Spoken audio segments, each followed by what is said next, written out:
బంగారు తెలంగాణ సాధన కోసం ప్రతి ఒక్కరూ సహకరించాలని తెలంగాణ రాష్ట్ర ఉప ముఖ్యమంత్రి రాజయ్య ప్రజలకు విజ్ఞప్తి చేశారు. కూకట్పల్లిలోని కేపీహెచ్బీ కాలనీలో రాష్ట్ర క్రైస్తవ సంఘం ఆధ్వర్యంలో ఆయనకు పౌర సన్మానం నిర్వహించారు.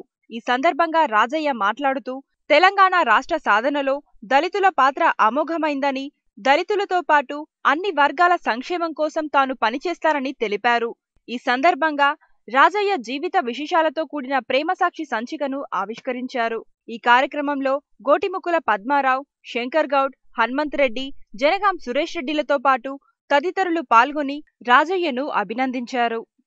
లబ్ధి చేరాలనే ఉద్దేశంతో ఈ నెల 19వ తారీఖు నాడు మరి సమగ్ర కుటుంబ సర్వే కార్యక్రమం జరుగుతుంది. సోషియో ఎకనామికల్ సర్వే తప్పకుండా విధిగా ఆ రోజు మనం ఎక్కడెక్కడ ఉన్నా కూడా మన ప్రాంతాలకు పోయి మనకున్న అన్ని వివరాలు కనిపిస్తే తప్పకుండా నిజమైన లబ్ధిదారులకు, నిజమైన నీడీ పీపుల్కి తప్పకుండా సహాయం చేయడానికి ఈ ప్రభుత్వం సిద్ధంగా ఉంది.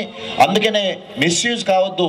ఎవరికో గత ప్రభుత్వాలు చెప్తా ఉన్నాయి 84 లక్షల కుటుంబాలు ఉంటే ఇప్పటికే 55 లక్షల ఇండ్లు ఇచ్చినామని చెప్తా ఉన్నారు.